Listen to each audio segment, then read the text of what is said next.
2 to the power of 4 yana nufin 2 times 2 times 2 times 2 ba 2 times 4 ba. Wanga 2 ɗin ana kiran shi base, 4 ana kiran shi power ko kuma index.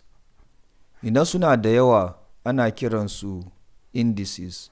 Nan ne aka samu laws of indices. Bases iri ɗaya wanda suke multiplying juna kamar nan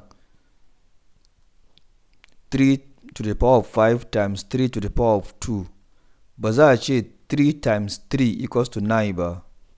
By laws of indices za mu ɗauka guda ɗaya ne kawai 3.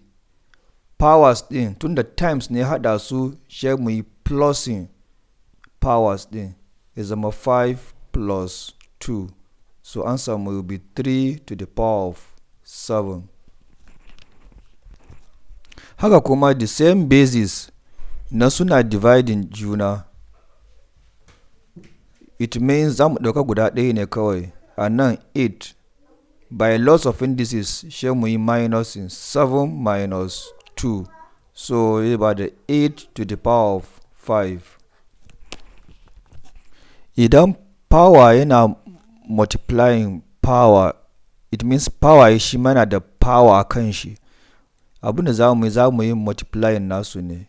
In this case za mu ce 2, 3 times 2 zai ba da 2 to the power of 6. Idan muka lura a nan za mu yi samun same basis 2, 2 amma akwai matsala nan 16. To solve it sai mu mai da 16 ɗin za mu mai da 16 mu yi simplifying nashi don shi mai samun base 2 irin wa'yanga. Ya za mu yi haka? Sai mu yi shi as 2 raised to power 4 saboda 2 times 2 times 2 times 2 zai ba da 16. So 2 raised to power 4 shine 16.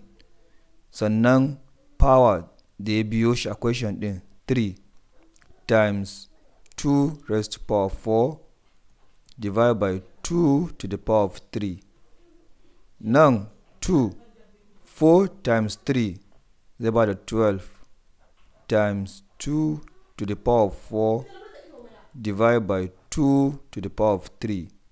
Yanzu sai mu koma laws of indices yanzu. Sai mu ɗauka guda ɗaya base ɗaya 2. 12 da 4 times ya haɗa su sai mu yi plusing. Sannan 3 divide by haɗa su sai mu yi minusing. Yanzu nan an samu zai zama 2 to the power of 13.